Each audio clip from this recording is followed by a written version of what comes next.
بسم اللہ الرحمن الرحیم نحمدہ ونصلی علی رسولہ الکریم اما بعد۔ حضور پاک صلی اللہ علیہ وسلم کے ایک صحابی حضرت ابو دردہ رضی اللہ تعالیٰ عنہ کے پاس ایک آدمی دوڑتا ہوا آیا اور اس نے آ کر بتایا کہ حضرت آپ کے گھر کو آگ لگ چکی ہے۔ حضرت ابو دردہ رضی اللہ تعالیٰ عنہ نے ارشاد فرمایا کہ میرے گھر کو آگ نہیں لگی۔ پھر ایک اور آدمی بھاگتا ہوا آیا اور اس نے آ کر بتایا کہ حضرت آپ کے گھر کو آگ لگ چکی، آپ کا گھر آگ کی لپیٹ کے اندر شامل ہے۔ تو حضرت ابو دردہ رضی اللہ تعالیٰ عنہ نے فرمایا کہ نہیں، میرے گھر کو آگ نہیں لگی۔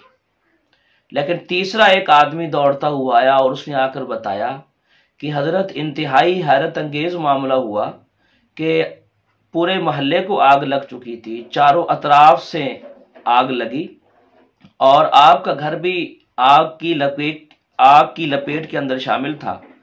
لیکن حیرت انگیز واقعہ رونما ہوا کہ جب آپ کے گھر کے قریب آگ پہنچی تو وہ آگ یکدم بجھ گئی، ختم ہو گئی۔ آپ کا گھر 100% بچ گیا ہے، لیکن اور کوئی گھر نہیں بچا۔ لوگوں نے پوچھا بھی ایسا کیوں ہو گیا کہ آپ اس قدر یقین سے کیسے کہہ سکتے تھے کہ آپ کے گھر کو آگ نہیں لگی؟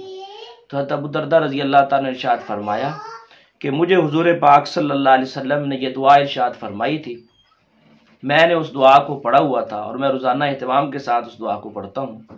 آج بھی میں نے وہ دعا پڑھی ہوئی تھی۔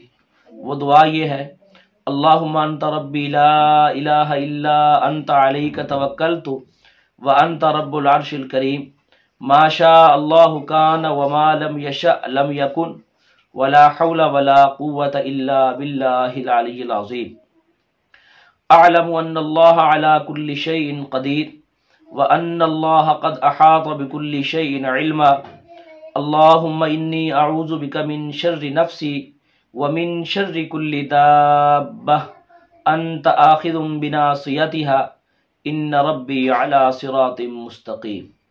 یہ دعا صبح و شام اہتمام کے ساتھ ایک ایک بار پڑھنی چاہیے اور بوقت ضرورت اس کو بار بار پڑھنا چاہیے، خصوصاً جب آپ سفر پر ہوں، آپ کا گھر پیچھے ہے تو اس کے لیے بار بار اس دعا کو سفر کے دوران بھی پڑھتے رہنا چاہیے۔